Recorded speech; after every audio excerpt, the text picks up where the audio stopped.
Hello guys, this is Adit. Welcome to my channel Movement Science, where I simplify biomechanics.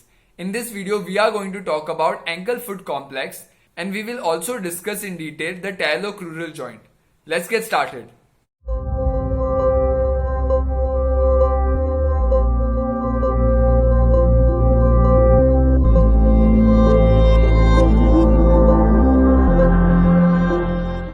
In this video, we are going to talk about ankle-foot complex, the movements that happen in ankle, the function, that is the stability and mobility, its anatomy.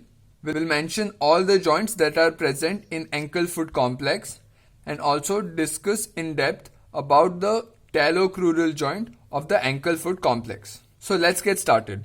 The movements in ankle joints are dorsiflexion and plantaflexion, where you move your leg up and down, abduction and adduction, where you move your leg in and out, where the distal part of your leg goes medially or laterally, and then inversion and eversion, where the plantar surface of your foot goes inward and outward. The combination of these three movements are then classified into supination and pronation, where in supination there is plantaflexion, adduction, and inversion. You can do it with your own leg and try it out. So first do plantaflexion of your leg, then do adduction, and then do inversion. This position is called as supinated foot or supination of the foot. Whereas dorsiflexion, abduction, that is away from your body, and eversion is called as pronation of the foot or pronated foot. Now that we have known the movements of the ankle joint, let us go to the function. Ankle joint has two main functions, that is the stability and mobility. It provides a stable base of support in variety of postures, and it also acts as a rigid lever to push off from the ground. So if you see over here, if this was the ground, the ankle helps the whole body to push off from the ground, and it acts as a rigid lever during this process. So the whole weight of the body passes through this rigid lever to push it off from the ground. So hence it provides the stability to the whole body.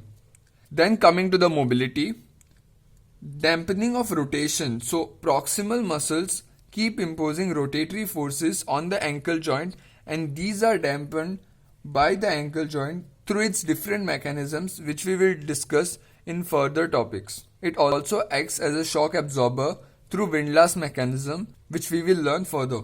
Also, it adapts to various terrains like sand, rocky mountains, or a flat surface.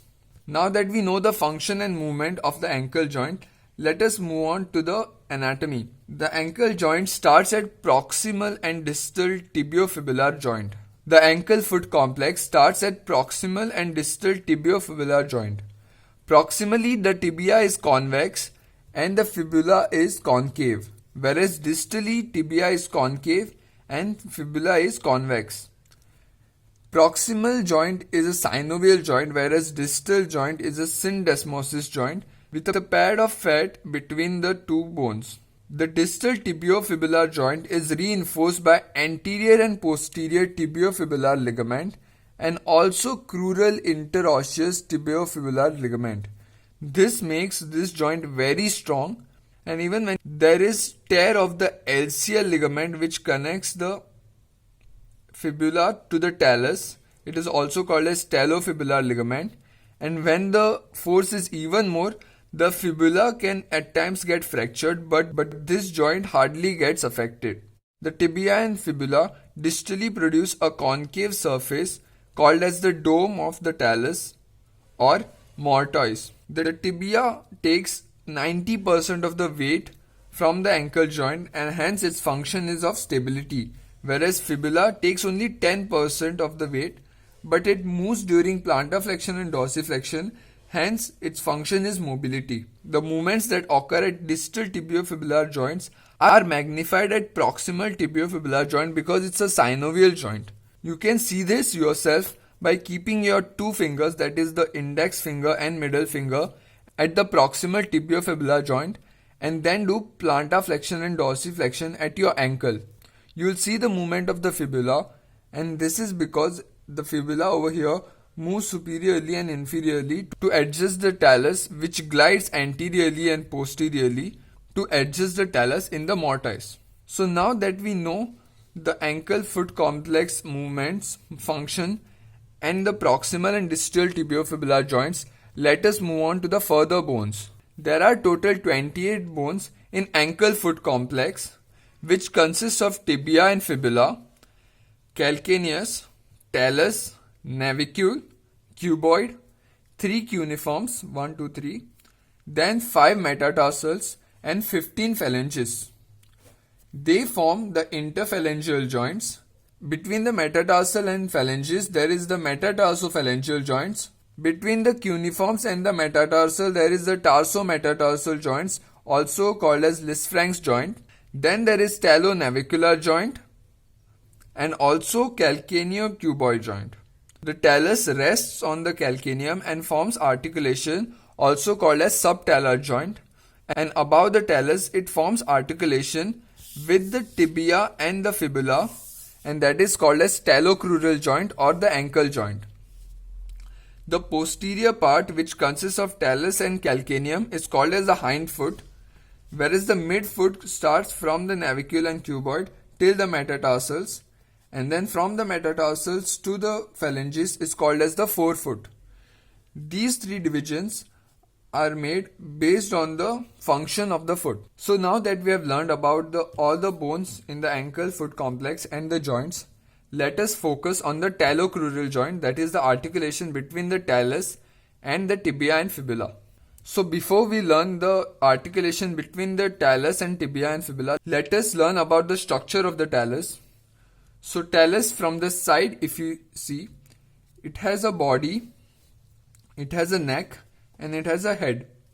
It rests on the calcaneum below it. The talus has lot of articulating surfaces. It has a superior facet, lateral facet which is very big, and also a medial facet.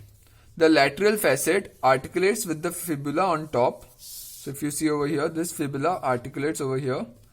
Then talus medially and superiorly with the fibula and the talus. Anteriorly, it has a head which also has articulating surface which articulates with the navicule in front, and inferior to it there is also articulating surface which articulates with the calcaneus. The shape of talus is wedge shaped. So if you see over here, this is the superior surface of the talus, and the posterior part of talus is much narrower than the anterior part, and that's why it's called as the wedge shaped bone. The talus during plantar flexion will roll posteriorly and glide forward because of the concave convex rule. Because the talus is convex in shape, when there is posterior roll, the glide is in the opposite direction, that is the anterior glide. Now that we have covered the talus anatomy and the movement, let us discuss what occurs in the ankle joint during plantaflexion and dorsiflexion. Since talus is wedge shaped, dorsiflexion will put it in close pack position, because during dorsiflexion what will occur is the talus will roll anteriorly, and when there is anterior roll there is posterior glide, and if you can see, the talus is wider anteriorly, hence it will get blocked at a certain point in the TALO-CRURAL joint. That's why it's called as the close pack position of the ankle joint, and the ankle is very stable in this position. Whereas during plantar flexion, the talus will roll forward and there will be anterior translation of the talus, that is forward. Hence, the talus will be in an open pack position and it will be very loose in the TALO-CRURAL joint. And here it is very prone to injury because the ankle joint is more mobile and the stability in the ankle joint is very less. Most of the lateral collateral injuries occur in this position, that is the plantar flexion, and then the leg goes for inversion, which puts the stress on the lateral collateral ligament over here.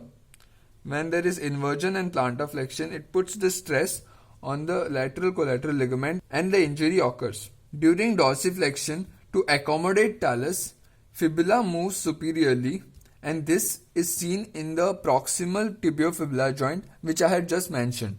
I would also like to mention that if you see, the talus is surrounded by articulating surfaces all over the body, and hence the blood supply to the talus is very less. Therefore, it is more prone to avascular necrosis if there is any fracture or damage to the talus bone. So to summarize, we talked about ankle foot complex, its movements, that is supination and pronation. In supination there is plantaflexion, adduction and inversion, where the ankle is comparatively more mobile and prone to injuries, and pronation, that is dorsiflexion, abduction and eversion, where the ankle joint is more stable.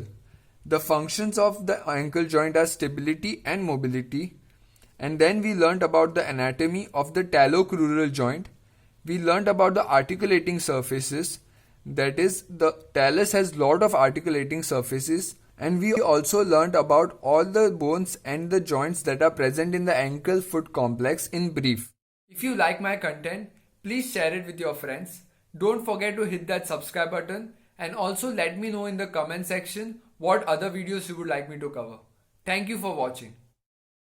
I never made it, but I know what it takes. I'm motivated by a mix of emotion. Got my statement, and I'm reading